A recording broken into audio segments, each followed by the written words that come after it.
এই আয়াতে আল্লাহ তাআলা বলেছেন যে পুত পবিত্র থাকবে, যে পুত পবিত্র থাকবে আল্লাহ তাআলা তার সহধর্মিণীকে পুত পবিত্র রাখবেন। কিন্তু কতক সময়ের বিপরীত হয়, যেমন আমার বন্ধুর ক্ষেত্রে হয়েছে। তাই এখন এই আয়াতের ব্যাখ্যা কি হবে? এই আয়াতের ব্যাখ্যা এটা চূড়ান্ত না তো ভাই, আপনাকে কে বলেছে এটা চূড়ান্ত? এই আয়াত পড়ে অনেকে ভুল বুঝে, অনেকে মনে করে আয়াতে আল্লাহ বলেছেন যে খবিস মহিলারা খবিস পুরুষদের জন্য আর ভালো মহিলারা ভালো পুরুষদের জন্য। এই জন্য কোন পুরুষ যদি নিজে খারাপ হয়, সে জানে তার চরিত্র ঠিকঠাক না, বহুত আকাম কুকাম করছে জীবনে, তো সে একটা পবিত্র পরিচ্ছন্ন ভালো মেয়ে তার কপালে আসলো, বিয়ে করছে, সে মিলাইতে পারে না, না এই মেয়ে ভালো হইতে পারে না, আমি তো 2 নম্বর মানুষ, অতএব আমার তো কপালে 2 নম্বরটা পড়ার কথা। সে নিজের বইয়ের প্রতি খারাপ ধারণা করে। এই আয়াত ভুল বোঝার কারণে, এটা আয়াতের মর্ম এভাবে নয়।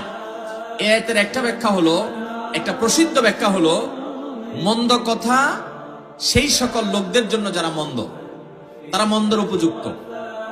এর মানে গালিগালাজ করা না, মানে সে মন্দ হলে তার প্রাপ্য মন্দ হয়, আর যদি সে ভালো হয় তার প্রাপ্য ভালো হয়। এখানে কথাকে বোঝানো হয়েছে, এটা একটা ব্যাখ্যা। আরেকটা ব্যাখ্যা হলো, যারা ভালো পুরুষ তাদের ভালো নারী পাওয়া তাদের অধিকার, যারা খারাপ পুরুষ তাদের খারাপ নারী পাওয়া তাদের অধিকার। এর মানে এইটা না যে যত মানুষ ভালো হয় তাদের স্ত্রীরা সব ভালো হয়, যত মানুষ খারাপ হয় তাদের স্ত্রীরা সব খারাপ হয়। আল্লাহ এখানে কোনো সংবাদ দেন নাই, এটা জাস্ট তার উপযুক্ততা বলছেন যে তুমি খারাপ, তো তোমার খারাপই পাওয়ার হক এবং ওইটাই তোমার পাওয়া উচিত। তুমি ভালো, তাহলে তোমার ভালো পাওয়া উচিত, এটা তোমার প্রাপ্য। যার খারাপ পাওয়া উচিত, আল্লাহ দয়া করে তাকে ভালো দিতে পারেন কি পারেন না? ফেরাউনের মতো খারাপ মানুষকে আল্লাহ তাআলা ভালো স্ত্রী দিবেন না, দেন নাই। আবার আল্লাহ নবী লূত আলাইহিস সালাম এবং নূহ আলাইহিস সালাম, আল্লাহর 2 জন নবী নেককার বান্দা, তাদের দুজনকে 2 জন স্ত্রী দিয়েছেন যে স্ত্রীরা তাদের প্রতি ঈমান আনেন নাই। তাহলে অমুসলিম, আল্লাহর প্রতি ঈমান নাই, সেই কুফরি করা মানুষগুলোকে নবীর ঘরে আল্লাহ স্ত্রী হিসেবে দিয়েছেন। তাহলে ভালো মানুষে আল্লাহ তাআলা খারাপ মানুষ দিবেন না, দেন নাই।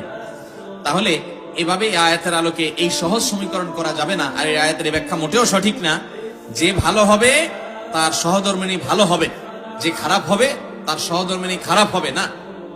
মানে এটা আল্লাহ রাব্বুল আলামিন, যদি আপনি এই ব্যাখ্যা নেন, কারণ এটা অনেক মুফাসসিরদের ব্যাখ্যা, তাহলে সেক্ষেত্রে এর অর্থ দাঁড়াবে যে ভালো তার প্রাপ্য ভালো, যে মন্দ তার প্রাপ্য মন্দ।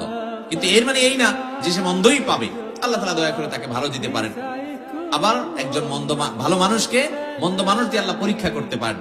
আল্লাহ তাআলার কাজ হিকমত এবং রহস্য থেকে খালি না, বিধায় এর সম্পর্কে আমরা ভুল না বুঝি।